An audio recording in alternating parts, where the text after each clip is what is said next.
బుద్ధుడు తాను కనుగొన్న ధర్మాన్ని మొదట ఎందుకు బోధించాలనుకోలేదో, ఆ తర్వాత తన మనసు ఎందుకు మార్చుకున్నారో తెలిపే సంక్షిప్త విశ్లేషణ ఇది.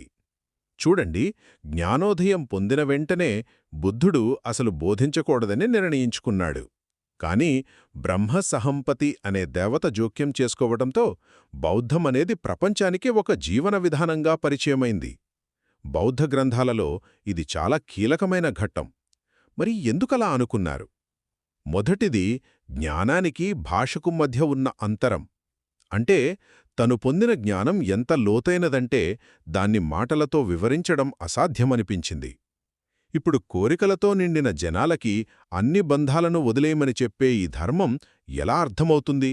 చాలా కష్టం కదా. అప్పుడే బ్రహ్మసహంపతి జోక్యం చేసుకున్నాడు. ఇదే మన రెండవ పాయింట్. బుద్ధుడు సంకోచాన్ని గమనించి ఆయన ముందు ప్రత్యక్షమయ్యాడు. మీరు బోధించకపోతే ఈ లోకం నాశనమవుతుంది అని హెచ్చరించాడు. అందరూ అజ్ఞానంలో లేరు. కళ్లలో కొద్దిగా ధూళి ఉన్నవాళ్లు కూడా ఉన్నారు. వారికి మీ మార్గదర్శకత్వం అవసరం అని విజ్ఞప్తి చేశాడు.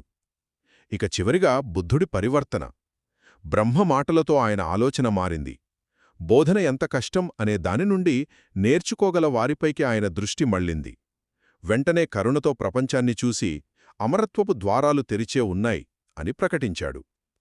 ఆ ఒక్క నిర్ణయంతోనే ఆయన కేవలం ఒక భిక్షువుగా మిగిలిపోకుండా గురువుగా మారారు.